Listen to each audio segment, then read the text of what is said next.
Hi అండి. బిర్యానీ చేయటం రాని వాళ్ళు కూడా చాలా ఈజీగా ఎలా చేయాలో ఇప్పుడు ఈ వీడియోలో అయితే మీకు చూపించేస్తాను, చూసేసేయండి.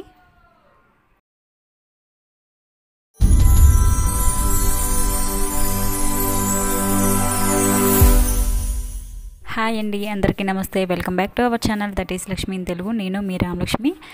ఈరోజు ముందు చూపించాను కదా, అంటే ఈ వెజ్ బిర్యానీ అనేది ఎంత సింపుల్గా ఈజీగా ఎవరైనా సరే, ఫస్ట్ టైం ఎవరైనా చేస్తున్నారన్నా సరే చాలా ఈజీగా చేసేసుకోవచ్చు. అది ఇప్పుడు నేను చెప్పే విధంగా మీరు చేస్తే పర్ఫెక్ట్గా కుదురుతుంది. అందులో నేను ఇప్పుడు బాస్మతి రైస్తో చేస్తున్నాను.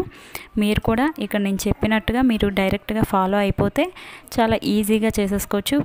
ఫెయిల్ అయ్యే అవకాశమే ఉండదు.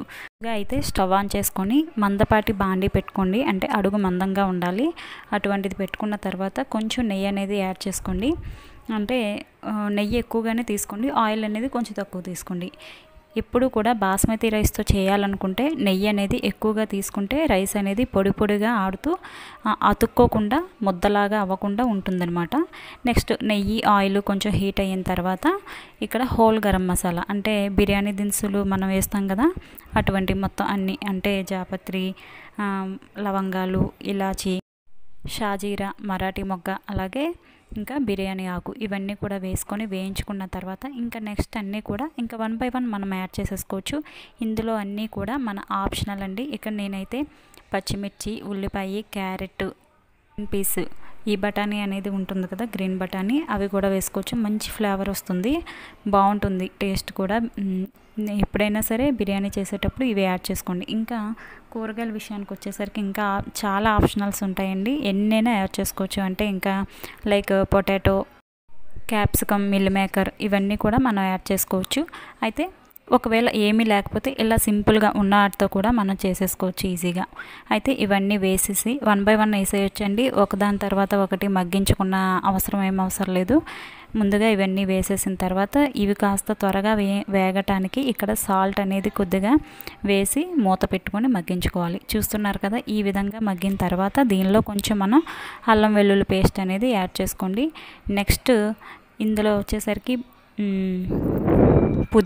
పుదీనా అలాగే కొత్తిమీర రెండు కూడా యాడ్ చేసుకోండి. ఎప్పుడు బిర్యానీ చేసినా ఈ రెండు లీఫీ వెజిటేబుల్స్ అనేవి యూజ్ చేయటం వల్ల బిర్యానీ అనేది మంచి ఫ్లేవర్గా ఉంటుంది, అలాగే టేస్ట్ కూడా బాగుంటుంది. పుదీనా, కొత్తిమీర వేసిన తర్వాత ఈ బిర్యానీకి అసలైన స్మెల్ అనేది వస్తుందండి.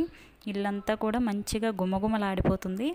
నెక్స్ట్ ఇందులో ఏంటంటే మనం ఇక్కడ బిర్యానీ మసాలా పౌడర్ అనేది విడిగా దొరుకుతుంది, ప్యాకెట్, ఇది వేసుకోవచ్చు. లేదంటే ఒకవేళ మనం గరం మసాలా కూడా యాడ్ చేసుకోవచ్చు. మనం చేయాల్సింది ఏంటంటే ఈ బిర్యానీ రైస్ ఉంటుంది కదా, మనం ఏం తీసుకున్నా, ఈ బాస్మతి అయినా లేదంటే మామూలుగా విడిగా మనం మామూలు రైస్తో చేసుకున్నా సరే ఒక 1/2 hour మాత్రం ఈ రైస్ని అనేది మనం నానబెట్టుకోవాలండి. ఇలా సోక్ చేసుకోవటం వల్ల ఏంటంటే అవి చక్కగా నాని మనకి పర్ఫెక్ట్గా ఉడికిద్ది అనమాట, చాలా త్వరగా కూడా అయిపోతుంది. ఇలా నానబెట్టుకున్న బియ్యాన్ని వడపెట్టుకొని ఇలా ఒక్కసారి గరిటె పెట్టుకోకుండా ఇలా టాస్ చేసినట్టు ఇలా మిక్స్ చేసుకోవాలి. అంటే కిందనున్న ఉల్లిపాయలు అవన్నీ కూడా మాడిపోకుండా బియ్యం అనేవి ఈ నెయ్యిలో మొత్తం మిక్స్ అయ్యేలాగా ఇలా ఒకసారి కలుపుకున్న తర్వాత నెక్స్ట్ ఇక్కడ ఏంటంటే నేను 1 గ్లాస్ బియ్యం అనేది తీసుకున్నాను. దీనికి ఏంటంటే మొత్తం 2 గ్లాసుల వాటర్ అనేది వేయకుండా, ఎందుకంటే అరగంట మనం బియ్యాన్ని నానబెట్టుకున్నాం కాబట్టి 1.25 గ్లాసు వాటర్ అనేది వేసుకొని మిక్స్ చేసుకొని అలాంటప్పుడే మనం ఒక్కసారి ఉప్పు అనేది చెక్ చేసుకోండి. ఇంకా మూత పెట్టేసి ఒక 20 నిమిషాలు సిమ్లో పెట్టుకొని అలా ఉడికించుకుంటే చూస్తున్నారు కదా పర్ఫెక్ట్గా అలాగే పొడి పొడిలాడుతూ వచ్చింది కదా. ఇలా మొత్తం అంటే వెంటనే కుక్ అయిపోయిన వెంటనే మనం డిష్ అవుట్ చేసేయకూడదు. ఒక 5 నిమిషాలు సిమ్ ఆఫ్ చేసుకున్న తర్వాత, ఒక 5 నిమిషాలు అయిన తర్వాత మనం డిష్ అవుట్ చేసుకోవాలండి. చూస్తున్నారు కదా, ఎక్కడ కూడా తడి లేకుండా అలాగే ముద్ద అవ్వకుండా ఎంత పర్ఫెక్ట్గా లూజ్గా అలాగే పొడి పొడిలాడుతూ వచ్చింది. దీన్ని ఇలాగే సర్వ్ చేసేసుకోవచ్చు, లేదంటే ఓన్లీ మనం పెరుగు రైతా కూడా పెట్టుకొని తినేయచ్చు. ప్రత్యేకంగా మనం గ్రేవీనే ఉండాల్సిన పని లేదు. అన్నారు కదా, ఇలా సింపుల్గా మనం రెడీ చేసేసుకోవచ్చు. ఈ వీడియో నచ్చింది అనుకుంటున్నాను. నచ్చితే తప్పకుండా లైక్ చేయండి, లైక్ చేయటం మర్చిపోతున్నారు. అలాగే కొత్త వాళ్ళు వాచ్ చేసినట్టయితే మన ఛానల్ని సబ్స్క్రైబ్ చేసుకోండి. Thanks for watching. Bye bye.